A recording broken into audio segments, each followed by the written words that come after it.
Al-Iman TV, sarana penyubur keimanan.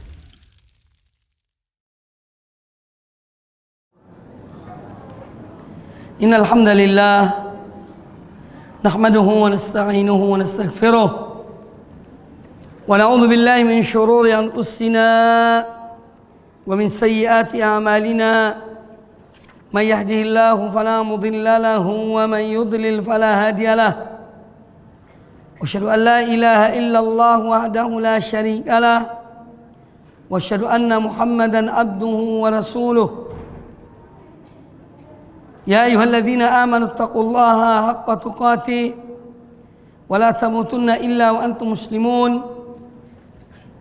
يا أيها الناس اتقوا ربكم الذي خلقكم من نفس واحدة وخلق منها زوجها وبث منهما رجالا كثيرا ونساء واتقوا الله الذي تساءلون به والأرحام إن الله كان عليكم رقيبا يا أيها الذين آمنوا اتقوا الله وقولوا قولا سديدا يصلح لكم أعمالكم ويغفر لكم ذنوبكم ومن يطع الله ورسوله فقد فاز فوزا عظيما. أما بعد فإن أحسن الحديث كتاب الله وخير الهدي هدي محمد صلى الله عليه وآله وسلم وشر الأمور محدثاتها وكل محدثة بدعة وكل بدعة ضلالة wa kullu dhalalatin finnar. Kaum muslimin dan kaum muslimat rahimani wa rahimakumullah. Alhamdulillah pada kesempatan yang baik ini kita kembali dipertemukan Allah Azza wa Jalla dalam kajian sore hari di hari yang mulia ini, yaitu hari Arafah 9 Zulhijjah 1440 Hijriah. Sebelum saya lanjutkan kajian ini, saya minta kepada para jamaah sekalian untuk duduk jadi saya berhadapan dengan manusia. Ya. Tengah. Fadal. Gini kan enak.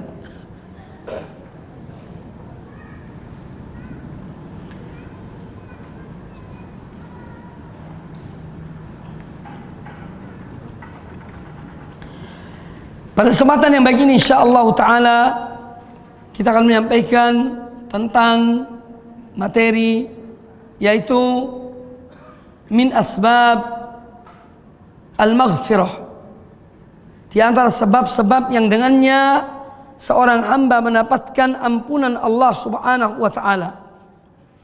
Ampunan Allah Subhanahu wa taala adalah cita-cita setiap orang yang beriman kepada Allah dan beriman kepada Rasulnya sallallahu alaihi wa alihi wasallam.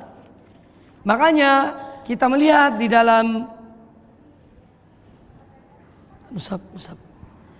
di dalam Al-Quranul Karim surat Ali Imran,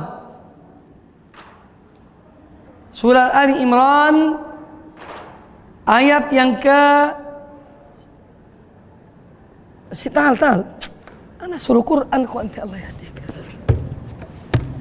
Dalam Al-Quranul Karim surat Ali Imran ayat yang ke-189, ya.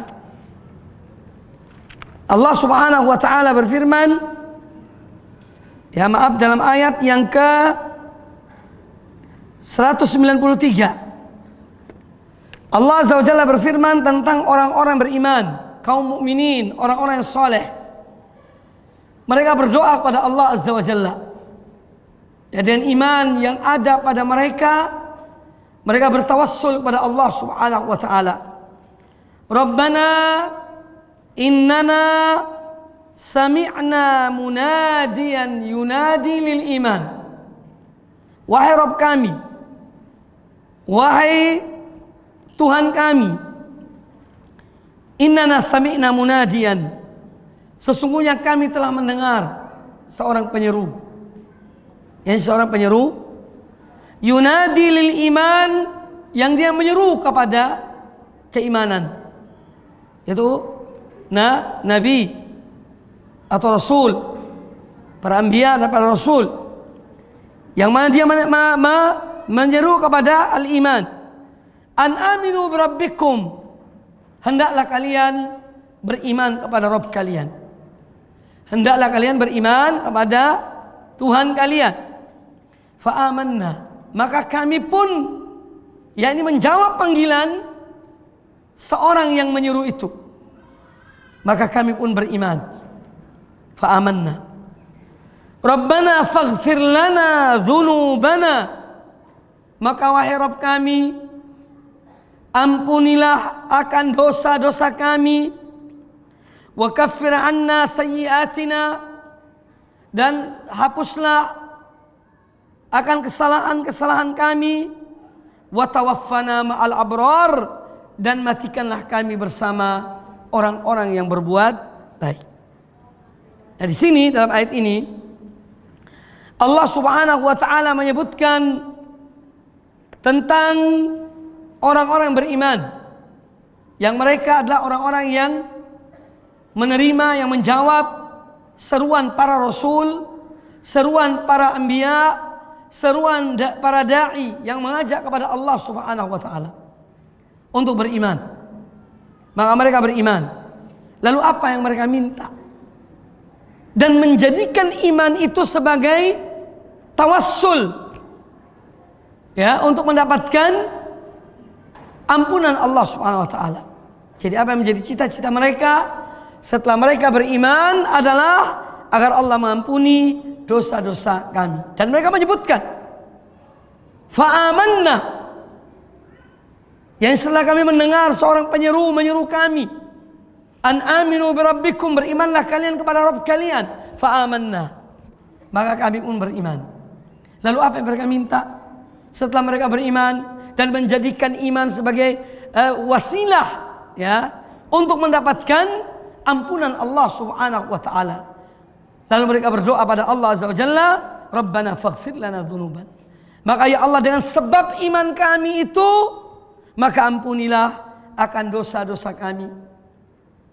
Ampunilah akan dosa-dosa kami, dan hapuslah akan kesalahan-kesalahan kami. Wa tawaffana ma'al abrar, dan matikanlah kami bersama orang-orang yang berbuat baik. Artinya mereka mohon pada Allah Ta'ala agar istiqomah dalam iman, istiqomah di dalam ampunan Allah sampai akhir dari kehidupan mereka. Makanya mereka minta pada Allah Ta'ala supaya apa?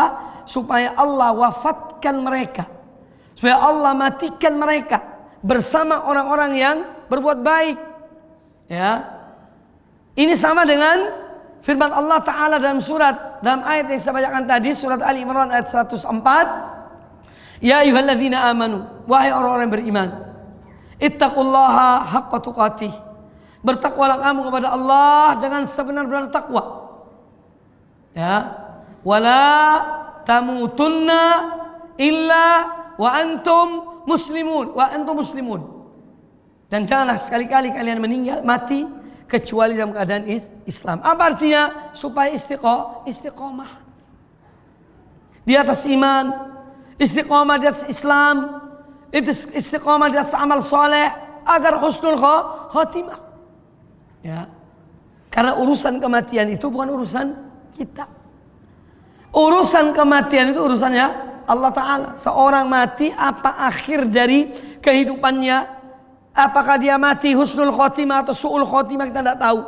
Tapi ketika Allah memerintahkan dan mengatakan wala tamutunna illa wa antum muslimun, dan janganlah sekali-kali kalian mati kecuali dalam keadaan orang-orang sebagai orang-orang muslim, ini artinya untuk berpegang teguh pada Islam, istiqomah di atas Islam. Ya. Karena apa? Man syaba ala syai', man syabba ala syai' syaba alaih, wa man syaba ala syai' mata alaih. Ini perkataan para ulama, bukan hadis. Ya, di antara dinukil dalam kitab oleh Al-Imam Ibnu Katsir dalam tafsirnya. Man syabba ala syai' syaba alaih. Barang siapa yang dia ketika masa muda dia berada pada sesuatu, yang satu kebiasaan, satu amal, satu perbuatan, maka ini sampai syaba alaih, dia akan sampai tua pun akan yang membawa amalannya itu. Wa man syaba ala syai', dan barang siapa yang dia tua di atas sesuatu yang terbawa dari masa mudanya, mata alaih, maka dia akan mati di atas sesuatu itu. Maka seorang ketika dia dilahirkan di keluarga Islam, keluarga Muslim, dia hidup dari masa mudanya, berada dalam keislamannya, dibawa sampai tua, dan insya Allah, maka insya Allah diharapkan di hari tuanya dia pun akan berakhir dalam kehidupannya dengan di atas Islam, di atas Islam. Kemudian ikhwani fillah rahimani wa rahimakumullah. Jadi pertama kali seorang mendapatkan ampunan Allah Subhanahu wa taala adalah dengan iman kepada Allah Subhanahu wa taala. Juga di dalam surat Al-Anfal. Ya, dalam surat Al-Anfal Allah Subhanahu wa taala memerintahkan kepada Nabi sallallahu alaihi wasallam untuk mengatakan kepada orang-orang yang kafir. Ya, dalam surat Al-Anfal ayat yang ke-38 Allah Azza wa Jalla berfirman, "Qul," katakanlah wahai Muhammad, "lilladzina kafaru," katakanlah kepada orang-orang kafir, "in yantahu yughfar lahum." In yantahu yughfar lahum. Jika mereka berhenti dari kekufuran mereka, apa arti berhenti dari kekufuran? Masuk ke dalam iman. Ya, berhenti dari kekufuran, meninggalkan kekufuran, masuk kepada iman. Apa balasannya? Yughfar lahum. Niscaya Allah akan mengampuni mereka. Mereka diampuni. Yughfar lahum ma qad salafa. Niscaya akan diampuni apa yang telah berlalu. Makanya orang yang kafir, ya, dengan berbagai macam kejahatan dilakukannya, mungkin dia zina, bunuh dan lain sebagainya dari amal-amal maksiatan yang dilakukannya, kemudian dia beriman pada Allah Ta'ala, artinya dia tobat dari kekufurannya, masuk ke dalam iman, maka semua dosa-dosanya yang sebelumnya diampuni oleh Allah Subhanahu wa Ta'ala. Yughfar lahum ma qad salaf wa in ya'udu, tetapi kalau mereka kembali, naudzubillah, kalau kembali kepada kekufuran setelah iman, faqad madat sunnatul awwalin, ini maka telah berlaku sunnah, ya, yang orang-orang yang terdahulu. Artinya mereka akan diazab. Tapi intinya adalah permulaan dari ayat ini, qul lil ladzina kafaru, katakanlah kepada orang-orang kafir, in yantahu, apabila mereka berhenti dari kekufuran mereka, yaitu dengan mereka beriman, yughfar lahum, maka mereka akan diampuni oleh Allah Subhanahu wa taala akan dosa-dosa mereka, ma qad salaf, yang diampuni dosa-dosa mereka yang lalu. Jadi penyebab diampuninya dosa oleh Allah Subhanahu wa taala adalah yaitu dengan seorang beriman kepada Allah Subhanahu wa taala. Iman penghapus dosa.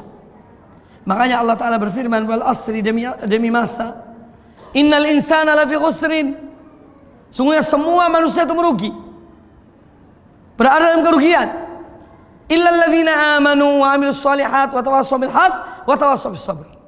Yang tidak merugi itu hanya orang-orang yang beriman pada Allah. Apa cukup dengan iman? Tidak cukup. Ya, iman harus diwujudkan dengan amal soleh, ya, dan amal soleh. Maka seorang beriman dalam amal soleh, diwujudkan imannya dalam amal perbuatannya, insya Allah dia itu selamat. Kemudian ada manusia, dan ini di antara sifat orang beriman, ketika dia telah beriman dan beramal soleh, dia ingin agar orang lain pun mendapatkan nikmat itu. Nikmat iman dan amal soleh. Maka apa yang dilakukan oleh orang yang beriman tadi dan beramal soleh? Wa tawasau bil haq. Jadi tawasau bil haq ini adalah merupakan sikap seorang mukmin di dalam dia, dalam keinginannya dan sifatnya, yaitu menginginkan kebaikan bagi saudaranya sebagaimana dia menginginkan kebaikan untuk dirinya. Maka dia menyuruh manusia kepada kebaikan. kepada kebenaran, kepada al-haq. Dia menyeru mereka. Ya. Oleh karena itu seorang punya ilmu, dia tahu akidah salaf, manhaj salaf, Ahlus Sunnah wal Jamaah. Dia ingin bagaimana supaya saudaranya juga mengenalnya, supaya saudaranya melakukannya. Karena sifat orang mukmin adalah sebagaimana disabdakan oleh Nabi sallallahu alaihi wasallam, la yu'minu ahadukum hatta yuhibba li akhihi ma yuhibbu li nafsihi. Tidak sempurna iman seorang di antara kalian sehingga dia menginginkan kebaikan untuk saudaranya sebagaimana dia menginginkan kebaikan untuk dirinya.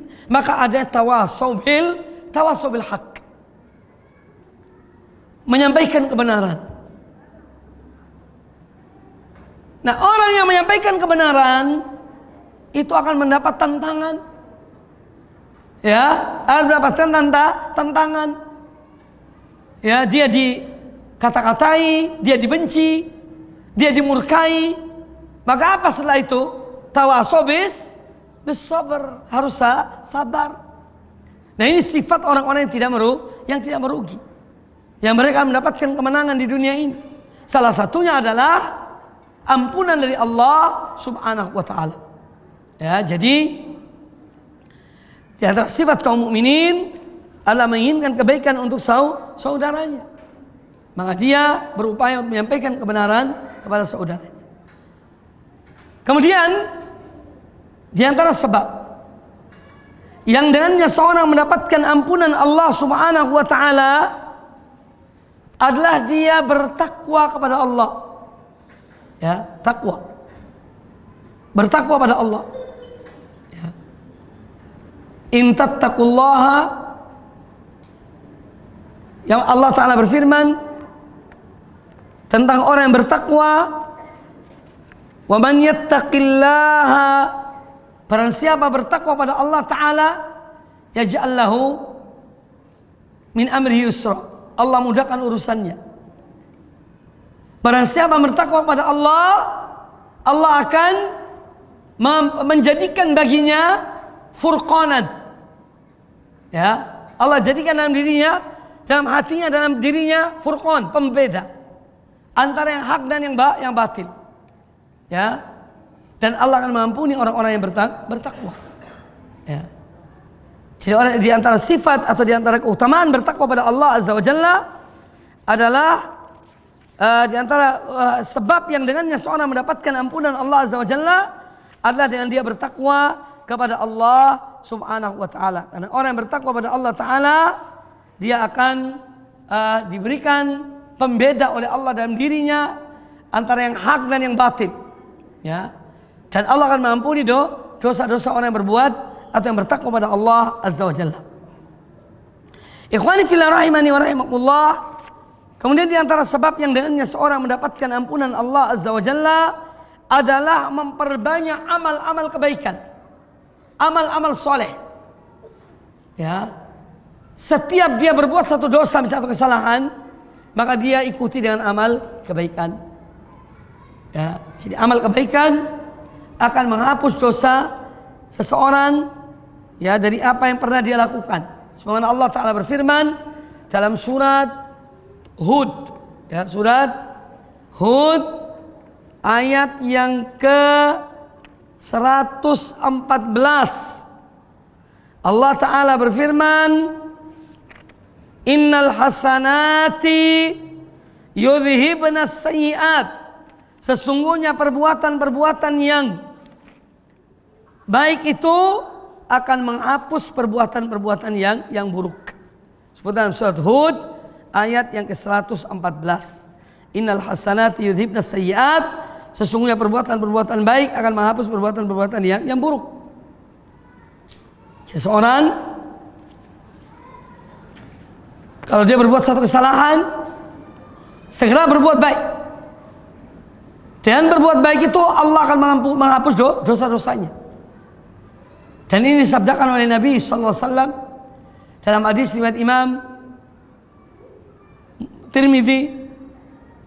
Beliau mengatakan, Nabi SAW bersabda kepada Mu'adz bin Jabal, juga kepada Abu Dzar Al-Ghifari radhiyallahu anhuma, ittaqillaha haitsuma kunta, bertakwalah kepada Allah dimanapun kamu berada. Wa atbi'is sayyi'atal hasanata tamhuha, dan ikutilah satu perbuatan buruk dengan kamu berbuat baik, niscaya perbuatan baik ini akan menghapus perbuatan yang buruk itu. Makanya Imam Ibnu Qayyim rahimahullah taala mengatakan samudra ampunan Allah bagi seorang mukmin ada 3. Ya, samudra yang dengannya Allah menghapus dosa seorang mukmin. Ya, sebetulnya banyak ya, tapi disebutkan oleh beliau 3. Yang pertama adalah at-taubatu ilallah. Ya, bertaubat kepada Allah Subhanahu wa taala. Karena dengan taubat itu akan menghapus semua dosa yang pernah dilakukan oleh seorang. Taubat. Yang kedua adalah memperbanyak istighfar. Apa beda antara taubat dan istighfar? Taubat itu berhenti dari satu perbuatan, itu taubat namanya. Seorang tadinya meninggalkan sholat, dia ingin taubat dari meninggalkan sholat, yaitu dengan mengerjakan sholat, meninggalkan perbuatan, meninggalkan sholat dengan mengerjakan sholat. Seorang tadinya sering minum minuman keras, dia ingin bertobat dari minum minuman keras. Bagaimana caranya? Berhenti ya, dari perbuatan itu. Itu namanya tobat. Jadi tobat itu diwujudkan dengan perbuatan. Sedangkan istighfar itu adalah lebih cenderung dengan ucapan. Ya. Istaghfiru rabbakum innahu kana ghaffara. Minta ampunlah pada Tuhan kalian, sungguhnya Dia zat yang Maha Pengampun. Ini minta istighfar dan ucapan astagfirullah. Dan istighfar itu banyak. Artinya ada istighfar yang pendek, ada istighfar yang panjang. Ada istighfar yang pendek kita setelah sholat, astagfirullah, astagfirullah, astagfirullah. Itu lafaz yang pendek. Ada yang lebih dari itu. Astagfirullahalladzi la ilaha illa huwal hayyul qayyum wa atubu ilaih. Ya, ini juga istighfar. Ya. Yang panjang. Ada yang sedang astagfirullah wa atubu ilaih. Astagfirullah wa atubu ilaih. Aku mohon ampun pada Allah dan aku bertobat kepadanya. Ini juga boleh diucapkan. Bahwa Nabi SAW kalau satu majelis, para sahabat menghitung istighfarnya itu lebih dari 100 kali. Ada riwayat lebih dari 70 kali. Itu intinya membuktikan bahwa Nabi SAW adalah orang yang banyak beristighfar kepada Allah Ta'ala. Itu Rasulullah. Lah apalagi kita sebagai manusia biasa. Ya. Kemudian ada lagi istighfar yang disebut dengan Sayyidul Istighfar. Ini yang menjadi zikir pagi dan petang. Tapi mungkin ada yang bertanya, Ustaz, apakah Sayyidul Istighfar itu hanya pagi dan petang? Jawabannya tidak. Apabila seorang dia anggap atau mengambil lafaz Sayyidul Istighfar itu sebagai doa, maka boleh dia baca tidak hanya di waktu pagi dan petang. Kalau pagi dan petang itu jelas, ya, itu jelas. Mungkin ada yang bertanya, apakah Sayyidul Istighfar ini hanya dibaca pagi dan petang? Jawabannya tidak. Kalau pagi dan petang itu menjadi zikir yang dianjurkan di pagi hari dibaca, sore hari dibaca. Tapi sekarang saya ingin memakai lafaz ini dalam doa saya. Ketika seorang salat sunnah sendirian di malam hari, Allahumma anta rabbi la ilaha illa anta khalaqtani. Boleh apa enggak? Boleh. Ya. Ini lain dengan ketika dia sebagai Sayyidul Istighfar, sebagai zikir pagi dan petang. Ini yang harus kita pahami. Jadi di antara penghapus dosa adalah dengan yang kedua adalah istighfar. Pertama taubat. Yang kedua kata Imam Ibnu Qayyim adalah istighfar. Yang ketiga adalah al-a'mal as-salihat. Ya, al-iktsar minal a'mal as-salihah, yaitu memperbanyak melakukan amal-amal soleh. Dan amal-amal soleh yang kita dianjurkan dalam Islam ini yang pertama kali harus kita perhatikan adalah apa-apa yang Allah wajibkan pada kita. Ini yang harus pertama dan utama kita lakukan, ya, sesuatu yang diwajibkan oleh Allah Azza wa Jalla. Ya, baru kemudian yang sunnah. Mengapa demikian? Karena Allah lebih mencintai seorang hamba ketika dia mendekatkan dirinya kepada Allah Ta'ala dengan sesuatu yang Allah wajibkan. Itu yang pertama. Nah, dalam realita kehidupan masyarakat kita, sebagian dari mereka terkadang itu lebih mengutamakan amalan-amalan sunnah daripada amalan yang wajib. Iya, ada orang masya Allah sholat tahajudnya tiap malam, tidak pernah alpa. Tahu alpa ya? Tidak pernah absen. Ini alpa zaman dulu, ini bahasa dulu. Iya, tidak pernah. Tapi sholat subuh yang terlambat gara-gara tahajud. Keliru. Ya. Seorang lebih mengutamakan tahajud daripada sholat subuh, salah besar. Karena sholat subuh adalah wajib. Sholat tahajud adalah sholat sunnah. Maka jangan sampai sesuatu yang sunnah ini merusak sesuatu yang wajib. Makanya seorang kalau sholat malam, ya sholat sewajarnya, semampunya. Dan kemudian sampai terkantuk-kantuk, ya, akhirnya ketiduran. Ya, pagi hari ketinggalan sholat subuh, tidak benar. Yang oleh karena itu, yang pertama kali seorang dengan yang mendapatkan ampunan Allah Ta'ala, yaitu dengan mengerjakan hal-hal yang wajib. Ini dari amal-amal kebaikan itu. Puasa wajib.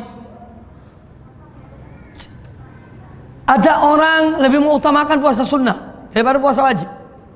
Ini juga tidak benar. Ya. Karena puasa wajib, contohnya sabda Nabi SAW, ini termasuk di antara pengampun dosa. Seorang betul-betul menekuni, menjalani ibadah puasa Ramadan. Ini penghapus dosa. Dikeluarkan oleh Imam Bukhari, Imam Muslim, dan yang lainnya.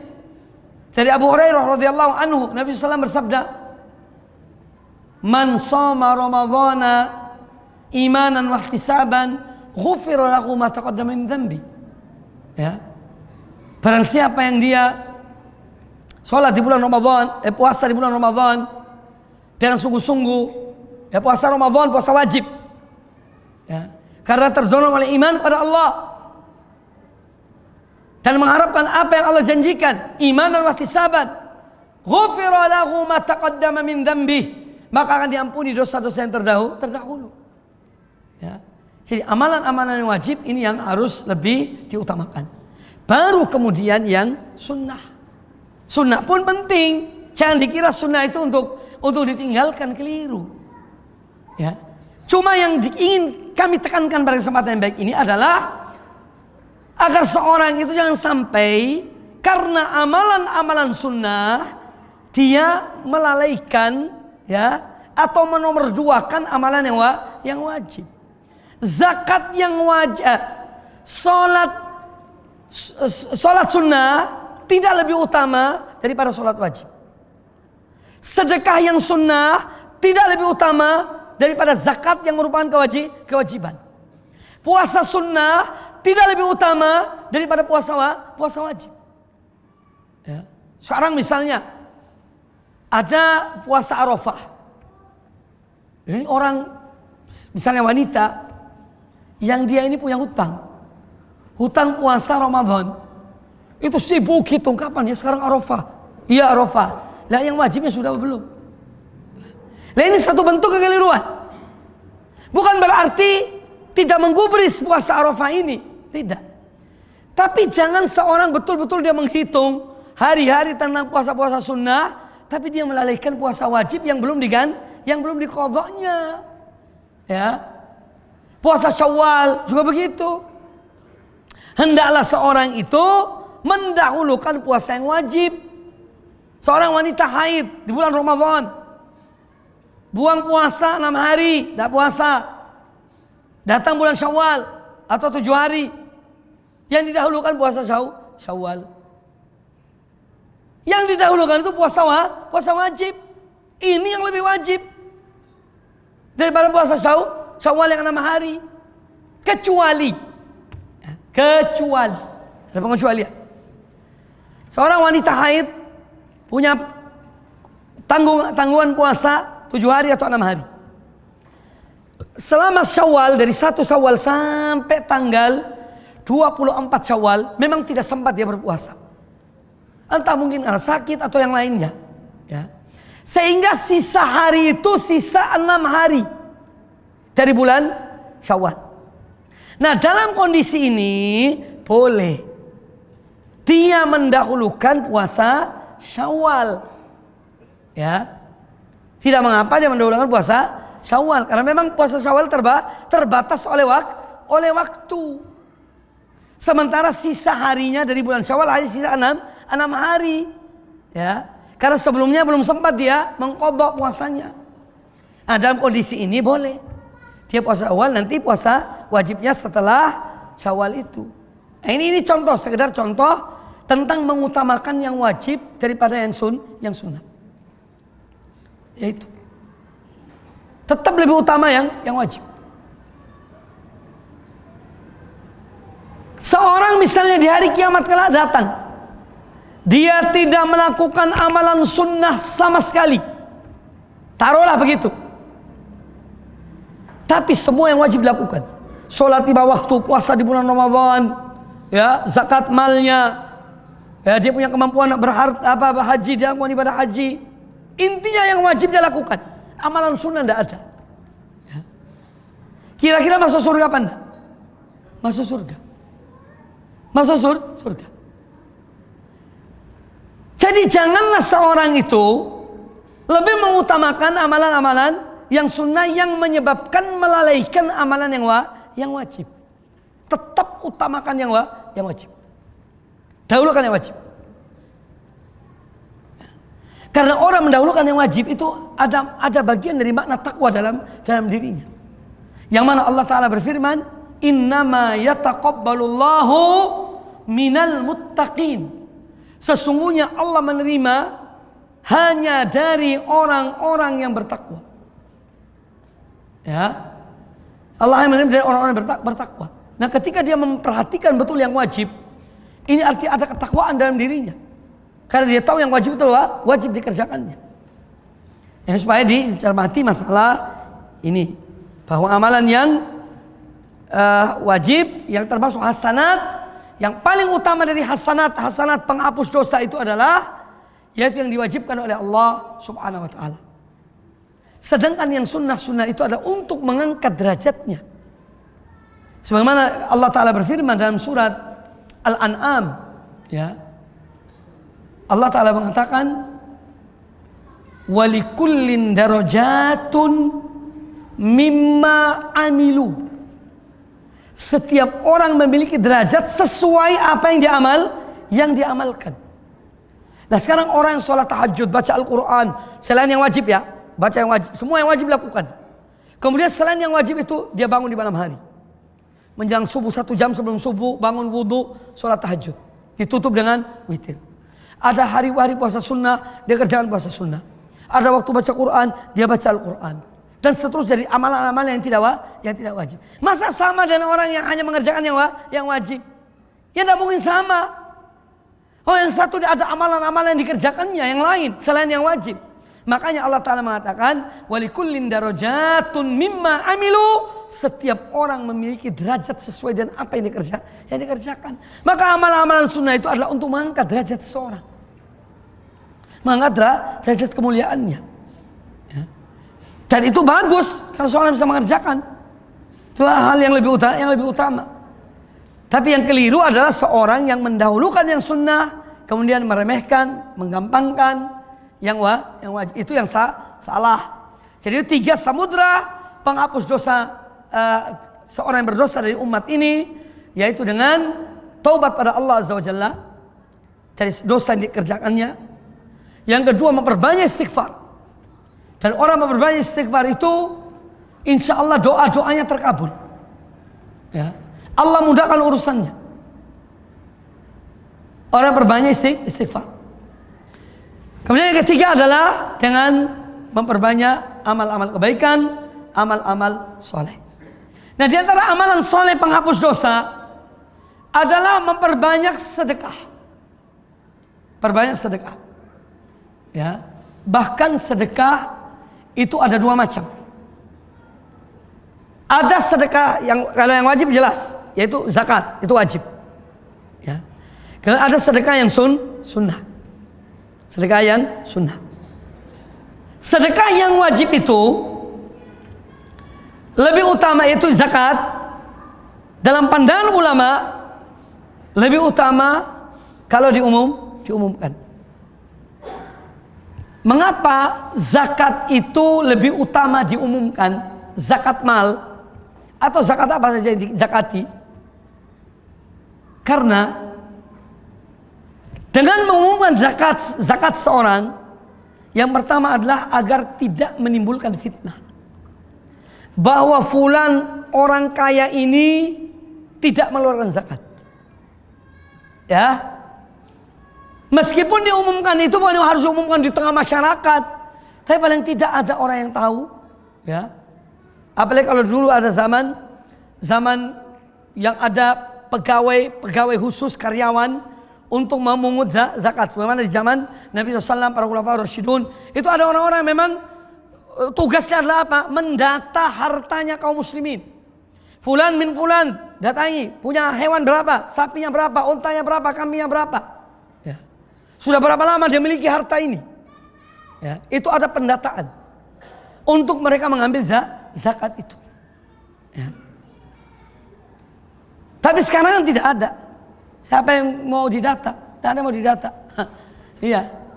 Jadi paling tidak ada yang mengetahui bahwa fulan mengeluarkan zakat. Dan itu bisa dari mulut ke mulut. Ya, saya misalnya penyalur zakat. Fulan mengeluarkan zakat 100 juta. Ini Ustaz pegang 100 juta ini. Zakat ana tolong bagi kepada berhak. Saya kan tahu orang yang mengeluarkan zakat. Paham ya? Karena memang tidak ada wadah untuk memberitahukan zakat saat ini. Kalaupun ada, ya kadang-kadang kita ragu. Ya. Zakat ini dilarikan kemana zakat ini? Kan gitu. Ya. Kadang-kadang ada orang yang tidak mau. Karena khawatir. Tapi paling tidak ada yang mengetahui bahwa fulan ini mengeluarkan zakat. Baik. Jadi hikmah dari diumumkannya zakat mal itu adalah untuk menghindar atau terhindar sahibul mal, agar orang yang memiliki harta itu terhindar dari fitnah bahwa dia belum keluarkan zakat. Yang kedua yang disebut oleh para ulama adalah sebagai contoh bagi yang lainnya. Sebagai contoh bagi yang lainnya. Orang kaya-kaya yang lainnya yang dia belum mengeluarkan zakat, oh fulan telah mengeluarkan zakat, dia ikut keluarkan zakat. Itu hikmah dari mengumumkan zakat. Kemudian adapun sedekah yang bersifat sukarela, tidak wajib, maka ini lebih utama disembunyikan. Tidak perlu diumumkan. Fadilahnya besar.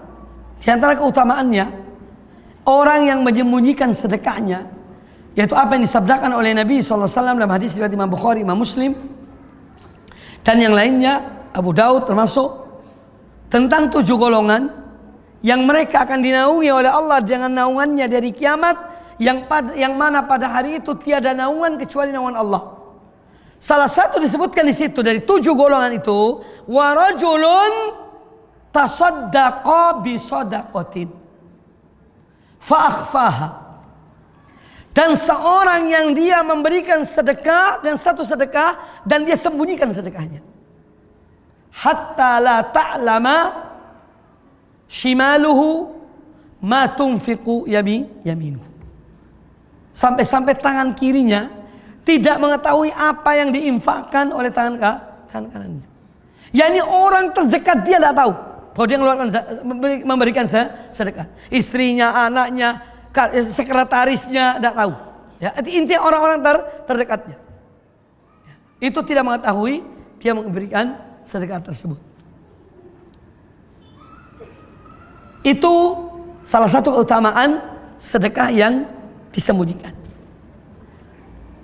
Kemudian yang kedua, apa yang disabdakan oleh Nabi sallallahu alaihi wasallam, shadaqatus sirri tudfi'u ghadabar rabb. Sedekah yang disembunyikan itu akan memadamkan murkanya Allah. Murka Allah.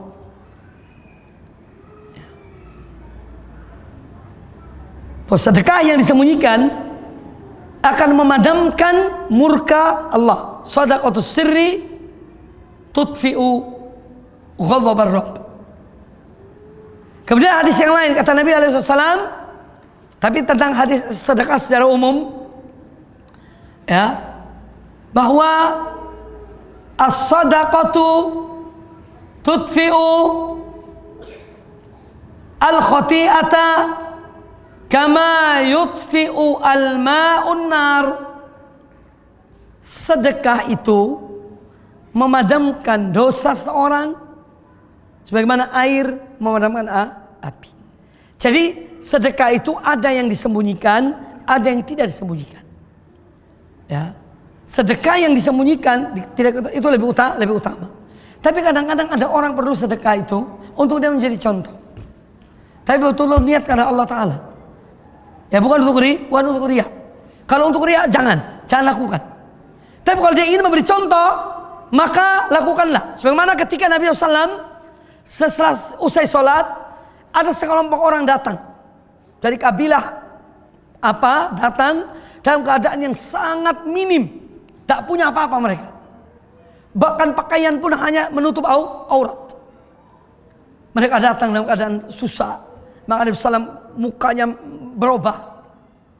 Kemudian beliau umumkan, siapa di antara kalian yang punya, maka satu orang datang. Pertama kali dia memberi contoh, diambil satu uang, ya, dinarnya diberikan. Kemudian setelah dia, yang lain sahabat-sahabat yang lainnya ada punya makanan, bawa makanan, yang punya pakaian bawa, sampai menumpuk di Masjid Nabawi. Muncullah kemudian sabda Nabi SAW, man sanna fil islami sunnatan hasanah, ya, falahu ajruha wa ujur man amila biha. Barang siapa yang memberikan satu sunnah, mencontohkan satu sunnah yang baik, ya, maka baginya pahala dan pahala orang-orang yang mengikuti sunnah tersebut. Jadi kalau seorang memberikan sedekah atau dia beramal suatu amal yang sunnah, tapi niatnya betul-betul ingin memberi contoh pada yang lainnya, maka itu insya Allah dia akan mendapatkan ganjaran dari orang-orang yang mencontohi perbuatannya. Nah, dalam hal ini boleh seorang lakukannya. Kalau dia tidak takut riya. Kadang-kadang ada orang dia riya, ya, begitu memberikan depan orang, ya, ini untuk orang ini tahu bahwa aku memberi sedekah, itu jangan, ya, tidak ada gunanya, ya. Itu hanya jadi sesuatu yang tidak diterima oleh Allah Subhanahu wa Ta'ala. Kemudian antara amalan yang dengannya seorang mendapatkan ampunan Allah Azza wa Jalla adalah al-musara'ah fil ibadat, yaitu seorang bersegera di dalam melakukan amal-amal kebaikan. Ya. Ini adalah salah satu sebab seorang mendapatkan ampunan Allah Azza wa Jalla. Ya. Dan dia bersegera. Kesegeraannya itu menjadikan dia mendapatkan ampunan Allah Subhanahu wa Ta'ala. Makanya Allah Azza wa Jalla berfirman dalam surat Ali Imran ayat 133, wasari'u ila maghfiratin min rabbikum wa jannatin arduha as-samawati wal ard uiddat lil muttaqin, dan bersegeralah kalian, ya, untuk mendapatkan ampunan Allah. Bersegera. Apa sih makna bersegera dalam mendapat ampunan Allah? Apa dia berlari atau jalan cepat? Ya, ini bersegera dalam mengerjakan amal-amal kebaikan itu, ya. Hal-hal yang wajib, hal-hal yang sunnah, meninggalkan yang diharam oleh Allah Ta'ala, ya. Segera, tidak menunda-nunda. Karena nilai ibadah yang dilakukan ketika orang itu dalam keadaan sehat walafiat lain dengan nilai ibadah ketika dia dalam keadaan ada suatu harapan di balik amalnya itu. Seorang kalau sakit sedekah, jangan heran, ya, ada pamrih di balik sedekahnya itu. Entah dia ucapkan atau dia tidak ucapkan. Ketika ada orang sakit, dia bersedekah, yakin ada pamrih di balik Di balik sedekahnya itu, apa kira-kira diinginkan? Supaya cepat sembuh. Entah diucapkan apa enggak. Tapi ketika seorang dalam keadaan sehat, ya, dia itu melakukan amal-amal kebaikan, dia memberikan sedekah, mengerjakan kebaikan, ya, itu dia tidak ada pemberinya, kecuali dia ingin melakukan. Makanya kata Nabi SAW, ketika beliau ditanya oleh seorang sahabat, ya Rasulullah, ayu sadaqatin afdal, sedekah mana yang paling afdal? Kata beliau, engkau memberikan sedekah, anta saddaqa wa anta sahihun syahihun ta'mulul ghina wa takhsha al-faqra. Sedekah yang paling utama adalah ketika Anda berada dalam keadaan sehat walafiat. Anta sahih. Syahih. Syahih itu pelit. Dalam keadaan pelit. Semua diperhitungkan. Bakhil. Ta'mulul hina. Dalam keadaan engkau berangan-angan untuk mendapatkan kekayaan. Wa takhshal faqra. Dan engkau takut akan kefakiran. Itu sedekah paling utama. Ya.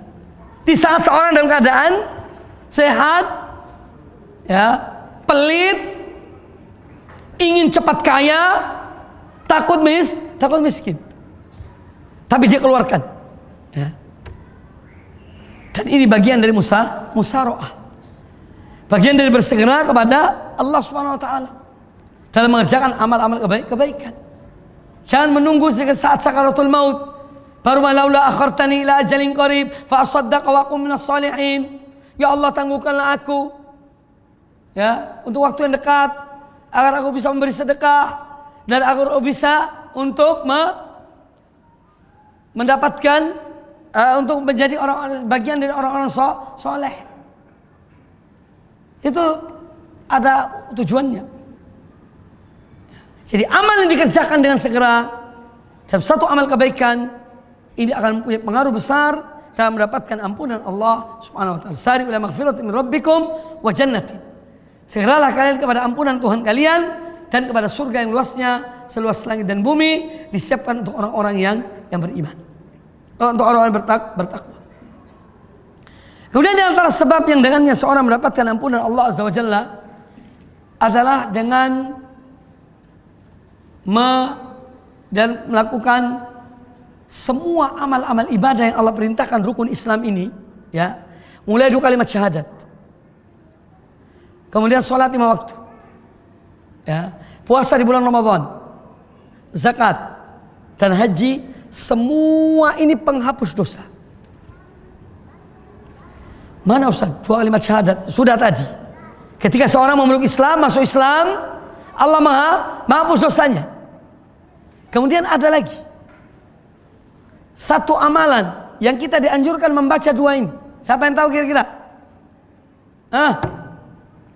Bacaan sesudah berwudu.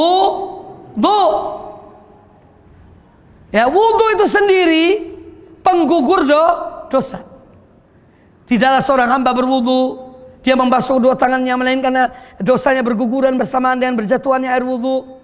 Tidaklah dia mengusap wajahnya melainkan berguguran dosanya bersamaan dengan berjatuhannya air wudu dan seterusnya. Itu wudu sendiri adalah penghapus dosa yang kita kerjakan setiap hari. Makanya ketika kita berwudu, ya ikhwani fillah, akhwati fillah, jangan kita anggap wudu itu rutinitas. Karena memang aku harus wudu ketika akan sholat, maka aku berwudu. Tidak. Renungkan makna wudu itu. Dan balasan bagi orang yang berwudu, bagaimana Allah gugurkan dosa-dosanya. Itu akan lebih bernilai wudu kita. Daripada sekedar rutinitas, karena aku mau sholat, aku wudu. Tidak. Ya. Makna-makna ini kadang-kadang kita nilalai.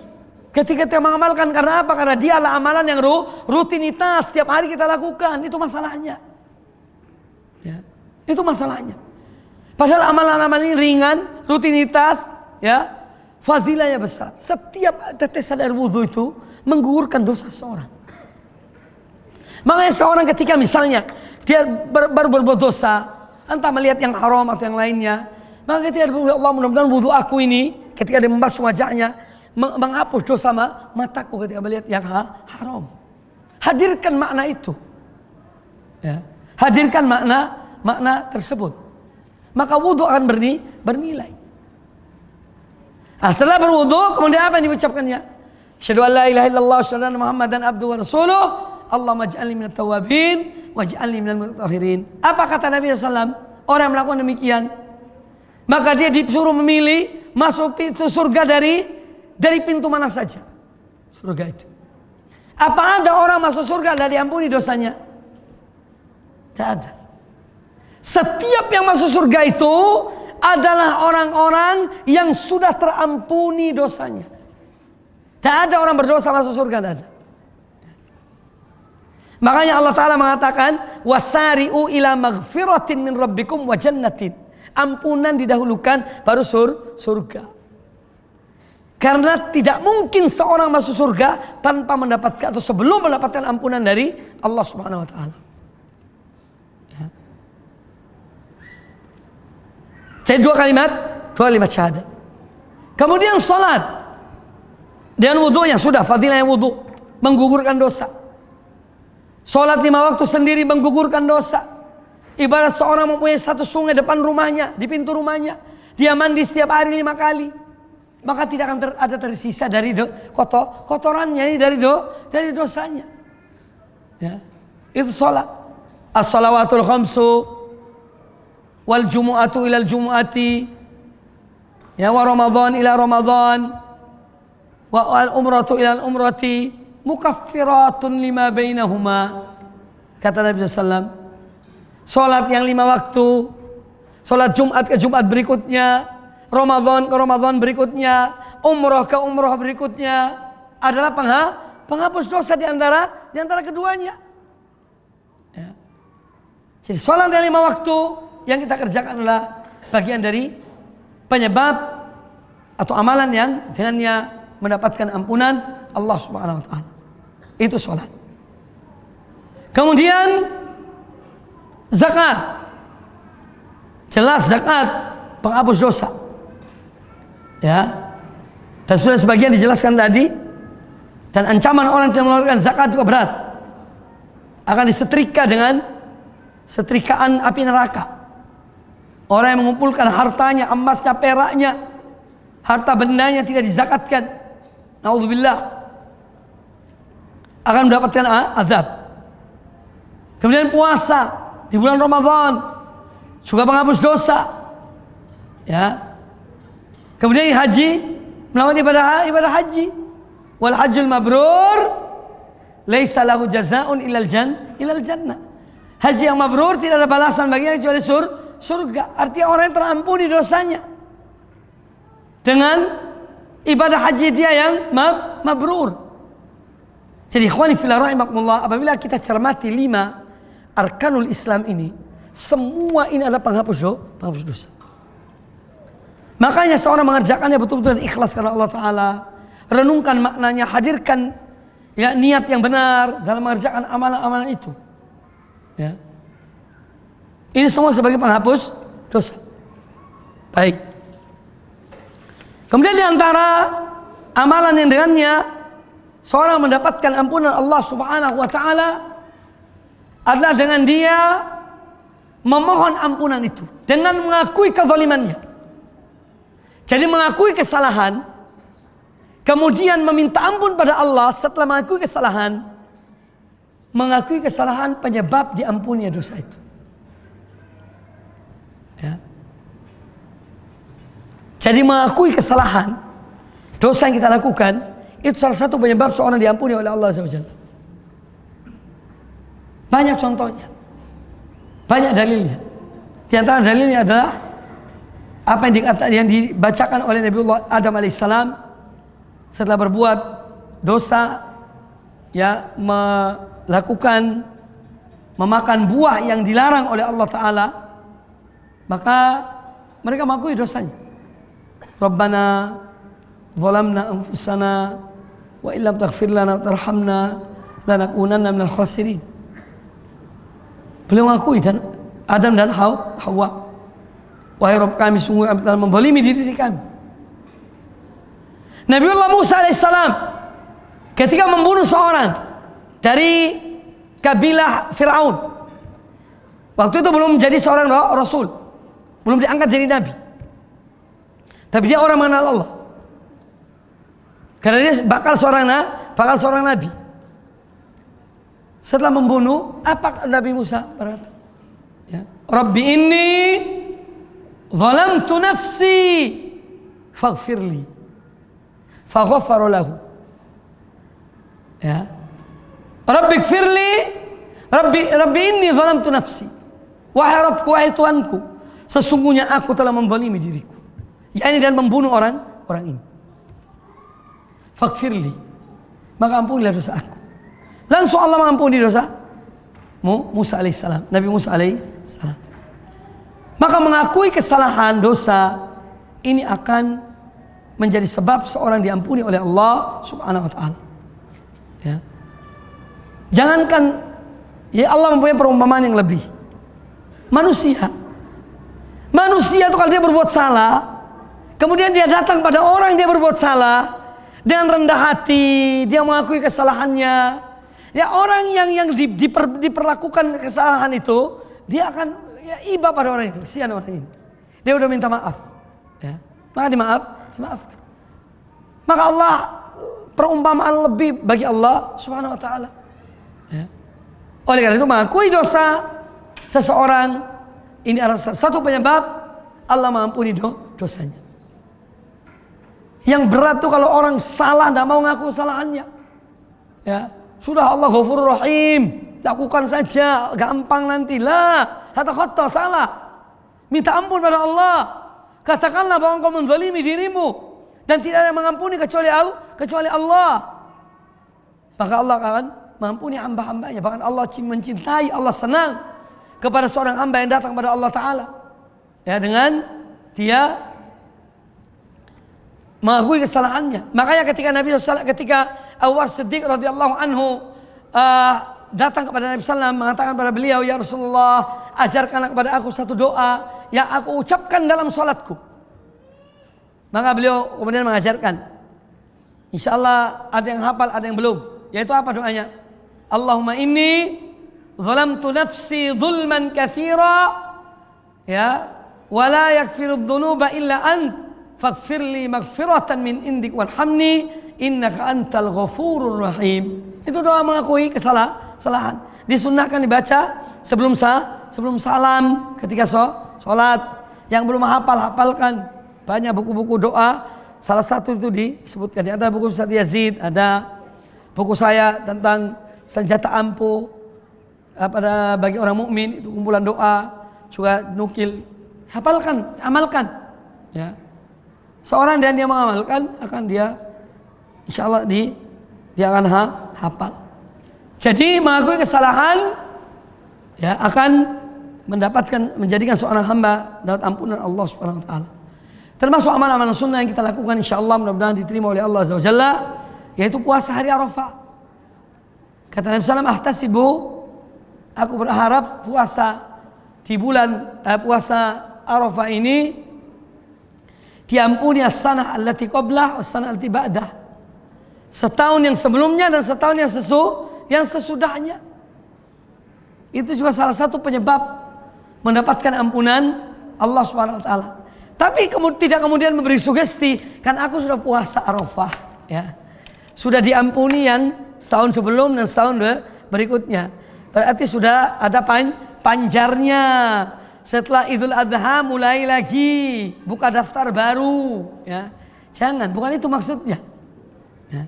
Bukan itu yang dimaksud. Seorang mukmin yang ada rasa takwa pada Allah Ta'ala, kalaupun dia terjerumus dalam dosa, segera minta ampun kepada Allah Subhanahu Wa Ta'ala, segera kembali kepada Allah Subhanahu Wa Ta'ala. Baik ikhwani fillah dan akhwati fillah rahimakumullah, kaum muslimin dan kaum muslimat rahimakumullah, itu diantara masih banyak sebetulnya sebab-sebab seorang mendapatkan ampunan Allah Subhanahu wa taala. Termasuk adalah syafaat dari kiamat kelak. Syafaat termasuk penghapus dosa, yaitu syafaat dari para anbiya, syafaat dari orang-orang soleh yang memang Allah beri izin mereka untuk memberikan syafaat. Itu salah satu adalah dengan terhapusnya dosa. Makanya kata Nabi alaihissalam tentang syafaat beliau, syafaatku syafaati li ahli kabair min ummati yaumil qiyamah. Atau kama qala Nabi sallallahu, syafaatku ini aku tangguhkan ya untuk para pelaku dosa besar dari umatku di hari kiamat kelak. Ya. Itu syafaat beliau. Tapi pelaku dosa besar yang dimaksud sini adalah selain dosa syirik. Ini harus digarisbawahi itu. Bukan semua dosa, tapi selain dosa syirik. Karena dosa syirik itu kalau seorang tidak bertobat pada Allah Ta'ala, Allah tidak akan mengampuninya. Kalau dia tidak bertobat sampai mati dalam keadaan berbuat kesyirikan, Allah tidak mengampuninya. Innallaha la yaghfiru an yushraka bihi wa yaghfiru ma duna dzalika liman yasha. Sungguhnya Allah tidak mengampuni kalau dia disekutukan dengan sesuatu. Tapi dia mengampuni selain dosa syirik bagi siapa yang dikehendakinya. Maka syafaat Nabi SAW ya, yang akan beliau berikan di hari kiamat untuk umatnya, untuk para pelaku dosa besar dari umatnya adalah yang dimaksud dosa besar selain dosa syirik. Baik, sampai sini ada yang bertanya silahkan. Sambil menunggu masih ada waktu. Anda keluar pun tidak ada gunanya. Ya, maksudnya plongo-plongo. Ya. Silahkan, ada yang bertanya silahkan. Baik, sini ada pertanyaan berupa tulisan. Ustaz, bagaimana cara menyembuhkan penyakit hati? Karena saya mudah membenci, mudah apa? Coba baca. Karena saya mudah membenci orang. Mudah membenci ya? Baik. Karena saya mudah membenci orang. Jazakallah khairan. Baik. Bagaimana cara menyembuhkan penyakit hati? Penyakit hati ini penyakit yang tidak bisa dideteksi. Ya. Dokter manapun Anda datangkan untuk mendeteksi penyakit hati tidak akan bisa. Ya. Maka dari itu penyembuh penyakit hati itu adalah yang maha mengetahui tentang hati manusia, yaitu Rabbul Alamin, Allah Subhanahu wa taala. Ya, maka yang pertama adalah Anda meminta kepada Allah Subhanahu wa taala agar Allah memperbaiki hati Anda. Ya. Agar Allah memperbaiki hati kita. Ini yang pertama. Karena yang tahu tentang penyakit hati ini hanya Allah Subhanahu wa taala. Tak ada yang tahu apa yang ada dalam hasad, dengki, benci, ya, kibir, sombong, ujub, angku dan yang lainnya. Tak ada yang tahu kecuali Allah Ta'ala. Dan Allah yang akan menyembuhkannya kalau seorang sungguh-sungguh memohon pada Allah Subhanahu wa taala ya, agar Allah menyembuhkan penyakit hatinya. Ini yang pertama, ya. Jadi yang maha mengetahui tentang hati manusia. Itu adalah yang akan menyembuhkannya. Kemudian yang kedua, di antara upaya setelah seorang terus-menerus berdoa, dia itu melakukan sesuatu yang berlawanan dengan bisikan hatinya. Ini termasuk obat yang penawar yang ajib. Sekarang misalnya, saya ini ada penyakit dalam hati saya ini, benci pada seseorang. Tidak senang. Tak tahu apa sebabnya. Kalau ada sebabnya sih mungkin ya masih bisa diberi alasan. Tapi tidak ada sebabnya, benci pada orang. Maka ketika lihat orang bertemu dengan orang itu, melihat orang itu, dalam hal kita bertemu fisik, ketika bisikan hati mengatakan, orang itu yang kamu benci. Keinginan untuk tidak bertemu dengan orang itu, ini bisikan hawa nafsu. Maka Anda melawan bisikan itu. Datangi orang itu. Assalamualaikum. Ya, bagaimana kabarnya? Itu caranya. Ini kalau dalam hal bertemu. Ada cara yang lain yang tidak bertemu, yaitu dengan mendoakan dia. Ya. Ketika kita sholat di malam hari sendirian, ada orang kita rasa senang, ya Allah berikanlah hidayah pada orang ini, berikan kebaikan pada dia. Ya, ini juga penyembuh. Dengan doa seorang muslim untuk saudaranya, an dhahril ghaib. An dhahril ghaib itu ketika orang itu tidak ada. Kalau seorang mendoakan ketika bertemu, itu mungkin basa-basi juga. Insyaallah, tabarakallah, barakallahu fik. Mungkin basa-basi, ya. Mungkin. Saya tidak suudzon, tapi mungkin basa-basi itu ada. Tapi ketika sendirian, kita mendoakan orang itu, ini menunjukkan keikhlasan. Itu menunjukkan keikhlasan. Ya, jadi yang kedua adalah dengan seorang melawan bisikan hatinya. Kemudian di antara upaya untuk menyembuhkan penyakit hati, karena penyakit hati ini macam-macam. Ada penyakit kibir, sombong, ada penyakit hasad, dengki, ada penyakit ria, ya. Ada penyakit ragu. Ini bisa menjuruskan pada kemunafikan, ragu itu. Ragu pada agama Allah. Nah, itu disebutkan oleh para ulama adalah dengan salah satunya tadi adalah seorang melakukan yang berlawanan dengan dan apa yang terlintas dalam hatinya. Kalau seorang ada ujub dalam dirinya, ketika dia misalnya memberikan sedekah di banyak orang, maka jangan Anda lakukan hal itu depan orang. Berikan ketika sendirian. Karena ada penyakit dalam hati ini, ada ujub. Dan setiap orang tahu tentang dirinya. Setiap orang ini tahu tentang sifat dirinya. Ya, maka yang bisa mengobati diri kita ba'dallah Ta'ala, setelah Allah Ta'ala adalah kita yang mengetahui tentang keadaan kita ini. Kemudian juga baca tentang sifat-sifat orang-orang beriman, ya. Bagaimana cinta mereka bersaudara mereka dan yang lainnya. Ini semua insyaallah taala akan mengikis penyakit hati. Wallahu taala a'lam. Pembahasan khusus tentang penyakit hati. Yang lain, pertanyaan berikutnya berupa tulisan. Amalan-amalan rahasia itu seperti apa saja, Ustaz? Dan buku apa yang direkomendasikan untuk talibul ilmi untuk melakukan amalan baik? Amalan rahasia itu ya sebetulnya amalan itu ada yang rahasia, ada yang tidak bisa dirahasiakan. Sholat berjamaah bagi laki-laki di masjid tidak bisa dirahasiakan. Bisa nggak kira-kira? Aku takut riak, tidak mau sholat berjamaah, ya tidak bisa. Itu harus lawan hawa nafsu itu. Ya. Pergi haji bisa sembunyi-sembunyi apa enggak? Tahu-taunya hilang gitu, ya. Ya, tidak bisa.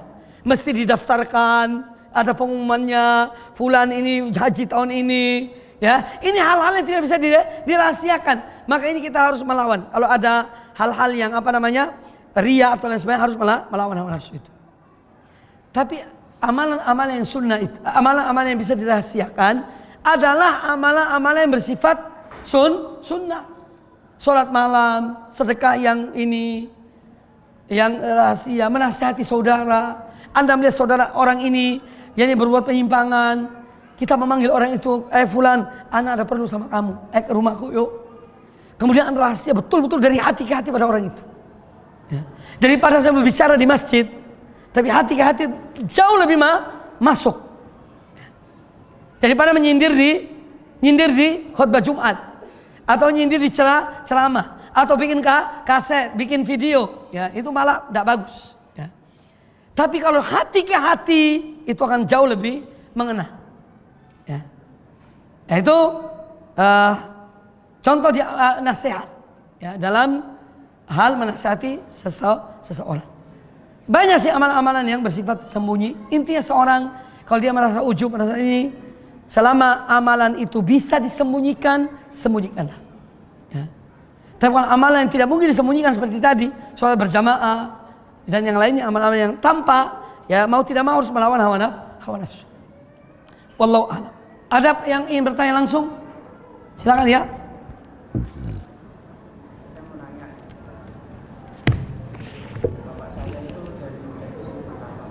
Sering bertapa di mana? Ya.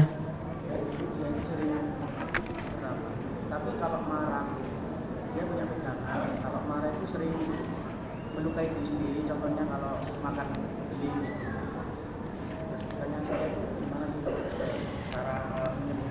Baik, ini orang ya, semoga Allah berhidayah pada beliau. Ini orang ini sudah dia memakai syaitan. Ya. Itu memakai syaitan. Orang sampai makan jarum, makan paku, makan beling, dikunyah krek itu, mulutnya tidak darah, itu syaitan yang melakukannya. Ya. Karena sunnatullah yang namanya kulit ini dan sunnatullah kalau ini karena ya kena beling, kena pisau ya luka. Nah ini kok mulutnya tetap mulus. Maka bagaimana caranya Anda cobanya? Pertama berdoa minta pada Allah Ta'ala agar Allah memberikan hidayah pada beliau. Yang kedua mungkin dengan cara kalau nasihati langsung tidak mungkin didengar, Anda bukalah ceramah-ceramah sengaja memperdengarkan dia. Apalagi sekarang WhatsApp ada, ya. Atau kadang-kadang dia langsung tidak mau kalau diberikan. Mungkin dengan cara bagaimana dia mendengar. Atau dia melalui orang yang dia segani untuk menegur menasihatinya. Ya, semoga Allah berikan jalan keluar. Ini satu ujian dari Allah Ta'ala. Dan Anda memiliki kewajiban sebagai seorang anak untuk menasihati orang tuanya semampu kita. Ya, kalau sudah Anda sampaikan dan tidak mau, ya sudah antara dia dengan Allah Subhanahu Wa Ta'ala. Wallahu a'lam. Yang lain silakan. Yang ingin bertanya, sudah cukup ya?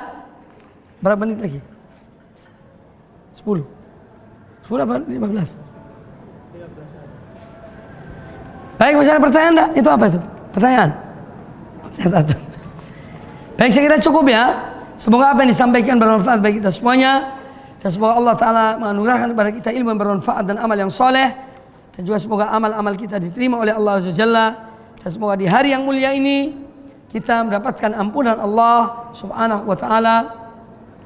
Dan semoga saudara-saudara kita kaum muslimin dan kaum muslimat dari seluruh penjuru dunia yang sedang mengerjakan wukuf dan sedang mengerjakan ibadah haji, semua dimudahkan oleh Allah Azza wa Jalla, diberikan pada mereka haji yang mabrur dan kembali ke negeri mereka dengan selamat dan sampai di tanah air masing-masing dengan haji yang mabrur diterima oleh Allah Azza wa Jalla. Aqulu qawli hadza subhanakallah bihamdika asyhadu an la ilaha illa anta astaghfiruka wa atubu ilaik wa sallallahu wa sallam wa barak ala nabiyyina wa ala alihi washabihi ajma'in. Thumma assalamu alaikum warahmatullahi wabarakatuh.